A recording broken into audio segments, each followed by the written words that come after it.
एक परेशान आदमी की कहानी। आनंद एक बहुत ही साधारण आदमी था। उसका एक अच्छा खासा परिवार और एक नौकरी थी, लेकिन पिछले कुछ दिनों से वह काफ़ी परेशान रहने लगा था। एक परेशान आदमी की कहानी, प्रेरक कहानी। उसका कामों की वजह से उसे आने वाली विचार, उसे लगता है कि वह दुनिया का सबसे बदनसीब आदमी है। पूरे घर का खर्चा उसे अकेले पालने वाला है। घर में सबकी जिम्मेवारी भी उसी के कंधे पर है। आनंद की परेशानी उसके चेहरे पर दिखने लगी थी। वह बात पर गुस्सा हो जाता है। उसकी घबराहट दिन प्रतिदिन बढ़ती जा रही थी।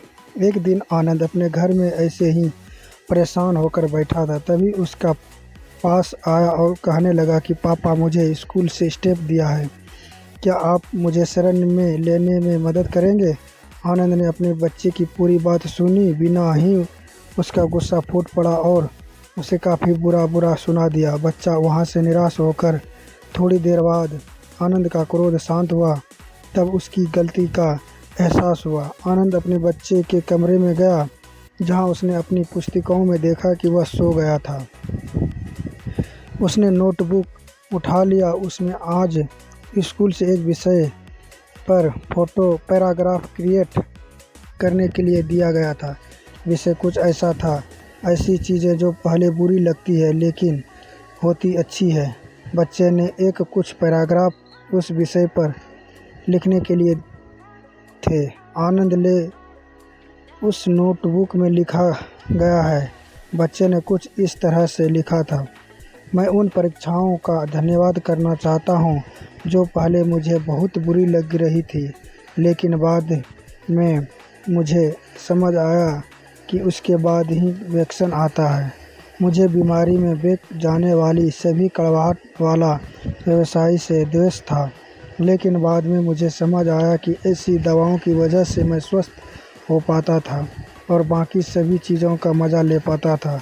सुबह सुबह बजने वाला अलार्म मुझे अच्छा नहीं लगता था, लेकिन बाद में समझ में आया कि उसी अलार्म की वजह से मुझे सुबह सुबह जल्दी उठने का आदत लगी और उसी अलार्म से मुझे ज़िंदा होने का एहसास है।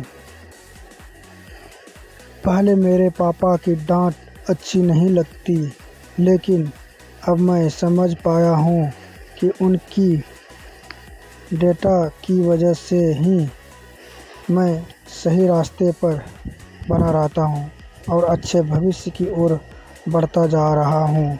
इन सभी चीज़ों के लिए और विशेष रूप से मेरे पापा के लिए मैं भगवान को धन्यवाद देना चाहूँगा, क्योंकि मुझे डांटने के लिए मेरे पापा तो हैं। मेरे दोस्त के पास तो पापा ही नहीं है। मेरे पापा ही मेरी सभी ट्रेन पूरी करते हैं। कभी कभी डांटते भी हैं तो मेरे बावजूद के लिए अपने बेटे की विचार उस पुस्तिका पर पढ़कर गहरी सोच में पड़ गए। बेटे के लिखे विचार उसके दिमाग में घूमने लगे। उसे लगा जैसे वह कई दिनों से किसी गहरी नींद में सो रहा था और नोटबुक की किताब से उसकी नींद खुल गई हो। आनंद ने पेन और नोटबुक ली और अपने विचार लिखना शुरू किया। आनंद ने लिखा कि मुझे अपने घर का सारा खर्च उठाने का मतलब है। मेरे पास एक बहुत अच्छा घर है और नौकरी भी उन लोगों से कहीं बेहतर है जिनके पास घर या नौकरी नहीं है। सबकी जिम्मेवारी मैं कर्तव्यनिष्ठ हूँ। इसका मतलब मेरे पास अपना एक परिवार है।